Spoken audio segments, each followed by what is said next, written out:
based in Gujarat. The Tesla company is going to start up their base operations in India, and they're going to start under the subsidiary Tesla India Motors and Energy Private Limited. They're going to set up first a research and development center in Bangalore, and they're also in talks with the other state governments of Andhra Pradesh, Maharashtra, Gujarat, and Tamil Nadu to set up their operations in these states. The Gujarat government has been proposing special services to Tesla so that Tesla will start up their base operations first in Gujarat. Gujarat is a very well known state for car manufacturers to set up their operations there because it is close to the major ports, and also it is in close proximity to the major Indian markets. The Gujarat government is willing to offer assistance and logistical support to Tesla so that they can start up their operations as soon as possible. Tesla has stated that they will be first launching the Model 3 car in as soon as possible, and then the Model S and Model X will be released later on in the year and by early 2022.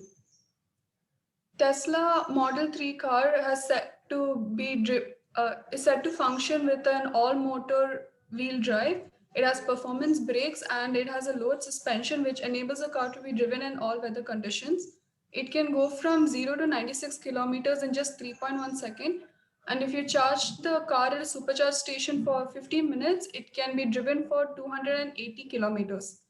This car has also received USA's National Highway Traffic Safety Administration 5-star rating in all categories and subcategories.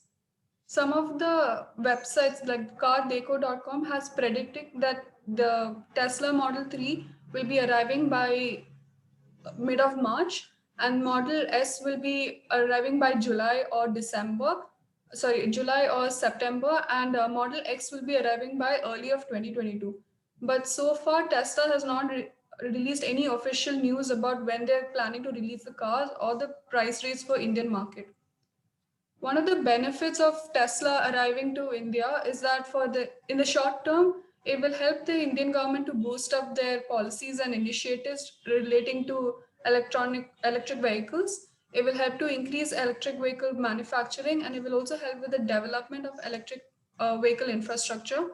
And in the long term, it will help with the overall development of the electric vehicle manufacturing and infrastructure, and also with the e-mobility. It is predicted that by 2027, India will be selling around 63 lakh units of electric vehicles per annum. That is all. Thank you. Fantastic. Very good presentation as usual, Malavika.